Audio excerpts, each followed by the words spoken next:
sono più le città che hanno i negozi bui di quelle che riescono a rigenerare il tessuto che cambia. Mentre i piccoli centri si svuotano di negozi, fuori dalle città pullulano i grandi centri commerciali ed ecco che in poco più di 10 anni il volto delle città è radicalmente cambiato. Cambiano le abitudini di vita, dunque anche il modo e i tempi di acquisto.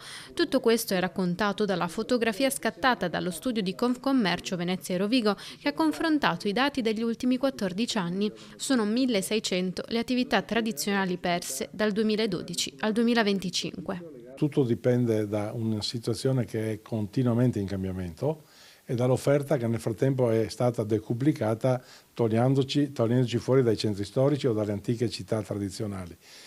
Il tutto con una popolazione che invecchia, che non trova più la forza per rigenerare i consumi di prima ed è evidente che se troppo è l'offerta qualcuno cede. I consumatori cambiano l'approccio agli acquisti, spiega il neodirettore Francesco Antonic, cercano più coerenza con i propri stili di vita, quindi spesso si dirigono online, allo stesso tempo cercano l'ottimizzazione del costo e un'esperienza di acquisto a tutto tondo, compresa l'estetica del luogo in cui si decide di andare a acquistare. Tutti i temi che portano Confcommercio a chiedersi come tornare a riabitare i centri con negozi e servizi e affinché questo avvenga, che intervengano anche i sindaci, perché si facciano promotori dell'apertura di luoghi di socializzazione e aggregazione. Un obiettivo prima di tutto lo cogliamo con i sindaci della provincia, l'ANCI provinciale, Rovigo e Venezia, e poi a suo tempo il nostro regionale lo porterà ai sindaci del Veneto, perché l'obiettivo per essere colto deve seguire proprio l'iter istituzionale